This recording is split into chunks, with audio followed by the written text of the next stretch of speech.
ಶುಭವಾಗಲಿ ಅಂತೇಳು. ಪಾರ್ವತಿ ಜಗದ ಮಾತಾ ಪಿತರು ಒಂದೇ ಪಾರ್ವತಿ ಪರಮೇಶ್ವರ. ಪ್ರತಿನಿತ್ಯದ ಪದ್ಧತಿಯಂತೆ ಒಬ್ಬೊಬ್ಬರಿಗೆ ಒಂದೊಂದು ಪದ್ಧತಿ, ಒಬ್ಬೊಬ್ಬರಿಗೆ ಒಂದೊಂದು ಧರ್ಮ, ಒಬ್ಬೊಬ್ಬರಿಗೆ ಒಂದೊಂದು ಕಾರ್ಯ ನಿರೂಪಿಸಿದವು ಮೂರು ಮೂರ್ತಿಗಳಾದಂತಹ ನಾವು.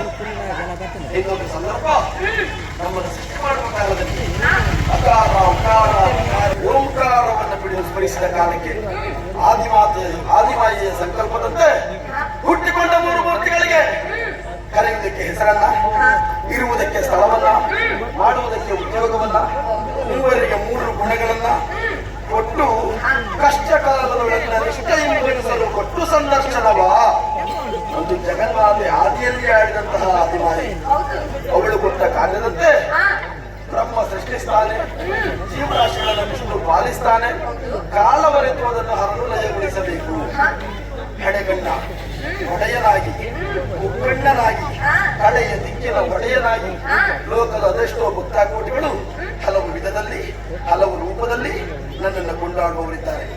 ಅದ್ವೈತ ಭಾಸ್ಕರ, ಅರ್ಧನಾರೀಶ್ವರ, ಪ್ರದಶರದ ಯಂಗಮ, ಚತುರ್ದತಿ ಸಂಗಮ, ಪಂಚಭೂತಾತ್ಮಕ, ಷಟ್ಶತ್ರು ನಾಶಕ, ಸಪ್ತ ಸ್ವರೇಶ್ವರ, ಅಷ್ಟ ಸಿದ್ಧೀಶ್ವರ, ನವರಸ ಮನೋಹರ, ದಶದಿಶಾಸು ವಿಮಲ, ಮೇಘ ದಶೋತ್ತರ, ಮೇಘನಾಥೇಶ್ವರ, ಪ್ರಸ್ತುತಿವ ಶಂಕರ, ಪ್ರಣತಜನ ಕಿಂಕರ, ಈಶ, ಸುರೇಶ, ಪರೇಶ, ನಟೇಶ, ಗೌರೀಶ, ಗಣೇಶ, ಭೂತೇಶ ಭಕ್ತ ಕೋಟಿಗಳು ನಮ್ಮನ್ನು ಹುಡುವುದಕ್ಕೆ ಮುಂದಾಗ್ತಾ ಇದ್ದಾರೆ. ಸಾವಿರಾರು ಹರಳುಗಳಿವೆ, ಎಲ್ಲ ನಮ್ಮನ್ನೇ ನೋಡ್ತಾ ಇದ್ದಾರೆ. ತಾಂಡವ ನಾಟ್ಯ ಪ್ರಾರಂಭಿಸಿದ ಮೇಲೆ ಮುಕ್ತಾಯ ಆಗುವುದರೊಳಗೆ ಒಬ್ಬರಾದ್ರೂ ಒಂದು ಕುಳಿತದ್ದುಂಟ, ಕುಳಿತವರು ಒಬ್ಬರಾದ್ರೂ ಎದ್ದು ಹೋದದ್ದುಂಟ? ಯಾಕೆ ಬರಲಿಲ್ಲ, ಯಾಕೆ ಇದ್ದವರು ಹೇಳಿಲ್ಲ?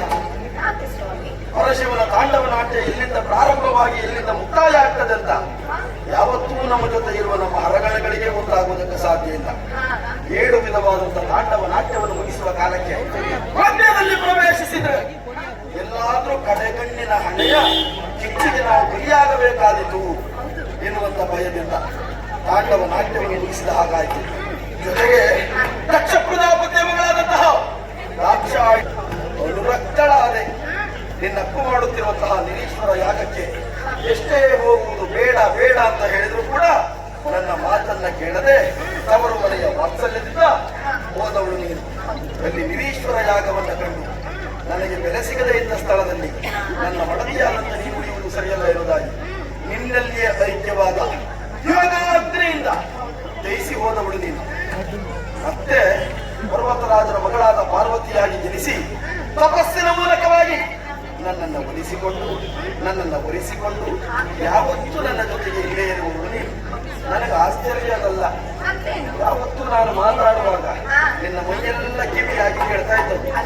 ಇವತ್ತು ಏನೋ ನಿನ್ನಲ್ಲಿ ಆ ರೀತಿಯಾದ ಕುತೂಹಲ ಕಾಣ್ತಾ ಇಲ್ಲ, ಮುಖದಲ್ಲಿ ಬೇರೆ ಏನೋ ಭಾವನೆಯನ್ನು ಗುರುತಿಸ್ತಾ ಇದ್ದೇನೆ. ಹೌದಪ್ಪ, ನಮಗೆ ಉಳಿದವರ ಮುಖದಲ್ಲಿ ಗೊತ್ತಾಗದೆ ಇದ್ರು ಅಂದ್ರೆ ಇಲ್ಲ, ಹೆಂಡತಿ ಮುಖದ ಭಾವನೆಯನ್ನು ಸರಿಯಾಗಿ